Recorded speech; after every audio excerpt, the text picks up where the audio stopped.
the nature of your emergency?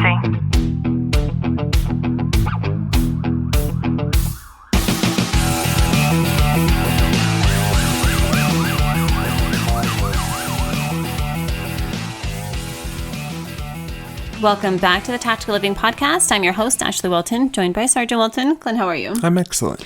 So yesterday, we were getting ready to get out of your truck, heading into the store so that you could get some corn tamales. And I looked over at you and I said, "You've changed." And I said that half jokingly. And the reason for that is because typically you'll want a kiss from me before we exit the vehicle. And you didn't. So then I proceeded to exit the vehicle anyways. And I say half joking because I'm pointing that out because I think that a lot of people don't realize that how being a first responder quietly does change them. Yeah, it's one of those things too. It's like you get busy, your mind starts wandering and you're thinking, okay, we just want to get this done and move. Well, no, for you were thinking, man, I really want some more. I really wanted tamales. Although I'm actually pretty upset that the extra ones, the ones I really wanted, they weren't the ones I thought. So I know, I'm very upset about that. But I think over time, you're going to inherently change. You're going to have different things shift and you're not always going to recognize it as the person going through it, but your spouse, your kids, your parents are going to tell you like, yeah, I recognize the change. It's there. Not all of it's going to be bad, but not all of it's always going to be good either. It's very difficult to actualize that because how in what ways do you know that the job changed somebody versus how they developed and matured and grew as an individual? Not to say that that's not true, because I do think that when you work as a first responder, it could slowly change who you are in the same way that being a doctor could slowly change who you are. Yeah, I think no matter what is because you look at it from when we were teenagers to who we are today, like we have all changed substantially. Your mindsets on different things have adapted, have changed to align with where you are today. And it doesn't mean it's always a bad thing. It's just one of those things. As you mature in life, you start looking at different dynamics and your exposure to different instances ultimately will change how you handle and perceive things. Yeah. So instead of focusing on how people say like the job has changed you, I want us to think about this psychological concept that's called gradual adaptation bias. And what this is it explains how humans normalize slow and incremental changes, even without those changes moving us away from health, connection, or authenticity. And there's no single moment where everything just shifts for you. There's no dramatic breaking point. I think that it's just small repeated adaptations that add up over the years of service. Yeah, and I think over time you start building up, barriers, or you start building up, this is how I am. Like it's really funny from the political perspective of things. Like I've known officers who have come into our department and they're devout Democrats. They started within our job and they're like, yeah, I voted for this Democrat, this is who I vote for, this is what I stand for. Then 5-6 years later down the line, you talk to them and they're like, yeah, I was stupid. And they've shifted their beliefs, their dynamics, because they start seeing the realistic, or their perceptions have shifted over that time to say, yeah, I don't necessarily agree with that anymore. Yeah, and gradual adaptation bias is going to be developed over time, regardless of what career that you're in. I know, and it can actually go one way or the other, right? Because you can have somebody that is so Democratic deluded in their mind that they couldn't possibly stay and be in the position as a police officer, versus other people who were like, wow, based on my training, my experience, and me waking up to the reality of life, I don't know how I had that kind of mindset before.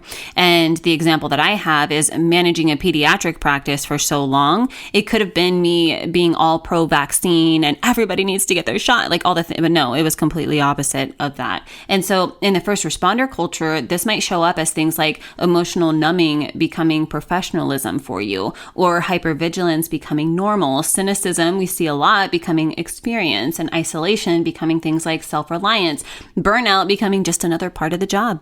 Yeah, and that's where that burnout, all the hypervigilance, all that stuff, you start, giving yourself excuses and to reasons as to why you are this way, instead of looking at the actual what's causing you and creating you to be this way. There are some other ways that I've seen the job quietly change people who are first responders. And I think one of the biggest ones is that your emotional range actually shrinks. So you feel fewer highs and fewer lows. Yeah, I think you start becoming more monotone in so many ways, to where, because you can't have that emotional response when you're out in the field, because when you start having an emotional response, people will look at you like, what the heck is going on with you? Something else too is that you might have a tendency to trust fewer people, and skepticism replaces that openness that you once have over time.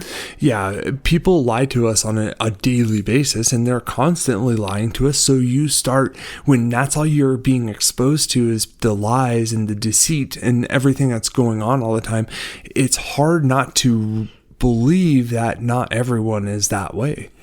I'm going to say this, and you're probably going to disagree with me, but for a lot of people, their worldview hardens. I don't think that that's happened for you. I think that you've done a really great job at making sure that despite seeing danger and dishonesty and dysfunction more clearly, it hasn't come at that cost. Yeah, and I think a lot of it, one, has to do with us having open conversations about just life in general, but not only that, is being exposed to so much more than just that those problematic things all the time, with traveling, seeing the world, seeing different dynamics, and being open to receive other people for who they are. I see a lot of people lose touch with who they were before. So things like hobbies, friendships, or even that curiosity might slowly start to fade. Yeah, I think you start changing this is what I like and this is what I want to do, and because it doesn't and might not necessarily align with what your beliefs are now, or you just don't find it enjoyable, and that's okay. But you need to find those instances that you do find enjoyable, that's outside of your profession. And as I said in the beginning, it is difficult to understand who you were before versus who you would have been now without becoming that individual in that role as a profession. And so I think that it's important to do something to interrupt the autopilot. So regular self-check-ins that help to be able to kind of prevent that unconscious drift. And then to ask yourself, like, who am I? Who am I today? And I think that's the most important question to ask, is, I have friends that I ask this to on a regular basis, who are you? But who are you really? And we always push off who we are as an individual to say, I'm a father, I'm a police officer, I'm a firefighter, whatever it may be. But that's not who you are. That's what you are, but it's not defining you, because those are all acts of service for others. I think too, awareness is so important in order to kind of build that first step towards agency, and name what you think has changed without the shame, and maybe make another list that names what other people think has changed without the shame. And then are you okay with that? Are you okay with those changes? Or do any of these changes cause any kind of disruption in my life? If you went to a therapist, then those are probably some of the hard questions that they would ask. Yeah, being able to answer those questions for yourself and to be okay with the goods, the bads, the uglies with it is something that you can start changing that dynamic, changing that perception that you may have or not have about yourself. For some people, I think too, rebuilding emotional literacy and just learning to identify those feelings helps to restore the connections that might be causing problems in your life. Yeah, being able to... I think we shut down our emotions when we go through the doors at work, and we turn off any and all emotions in those instances. But being able to have emotion is okay, and I think we forget that on a regular basis. There are so many assets that we have literally at our fingertips right now, and I think it's important too to relearn emotions when we need to. And even something as simple as listening to just a short YouTube video on whatever the ailment or issue is that you're having some problems with right now. might help to kind of shift your perspective, even if it might be baloney, right? You and I have gone through so many different trainings that are baloney, and yet we still are incredibly studious and show up in a way to where we're trying to get something from the time that we're investing in it. And, it's important for us to just recognize, like, what do I need from today? And what is it that I can use as a resource in order to be able to get that from today? Yeah, and I think that's where we fail ourselves at is, as police officers, you go to the gym, you work out all the time, you build up your resiliency, you build up your physical strength. But how often do you actually build up your emotional and mental strength to learn something new, to figure out, this is work out your brain as you would your body. I hope you've gotten some value out of today's episode. If you have, do us a favor, drop a review, subscribe down below. And as always, know that I'm sending you a long, tight hug from my home to yours.